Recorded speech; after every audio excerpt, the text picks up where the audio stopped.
Hi எல்லோரும் எப்படி இருக்கீங்க? சண்டே மார்னிங் இன்றைக்கி காலையில் என்னன்னே தெரியல. பிபி ஹையாச்சா லோ ஆச்சானே தெரியல. ஒரே மயக்கம். என்ன பண்ணுறது, சண்டே தான் நமக்கு உடவும் முடியாது உட்காரவும் முடியாதுன்ற மாதிரி வேலை அவ்வளோ இருக்கும். இன்றைக்கி மட்டன் வாங்கிட்டு வர போயிருந்தாங்க. சரி வர்றதுக்குள்ளே சின்ன வெங்காயம்லாம் உரித்து வச்சுட்டு ப்ரீ ப்ரிப்ரேஷன்லாம் பண்ணிட்டோன்னா டக்குன்னு சமைச்சிட்டு கொஞ்சம் ரெஸ்ட் எடுக்கலாம் சொல்லிவிட்டு இன்றைக்கி மட்டன் கிரேவி, கொஞ்சமாக தக்காளி ரசம், மட்டன் சுக்கா தான் பண்ண போகிறேன். நிறைய ஃபேட் இருந்துச்சு இன்றைக்கி. மட்டன் மந்த்லி ஒன்ஸ் மட்டும் தான் சாப்பிட்றோம்.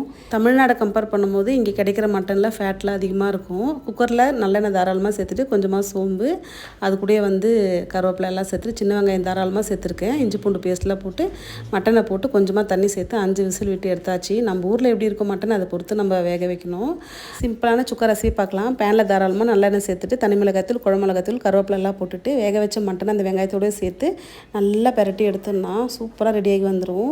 வீடியோ பிடிச்சிருந்தா லைக் பண்ணுங்கள், ஷேர் பண்ணுங்கள். பாய்.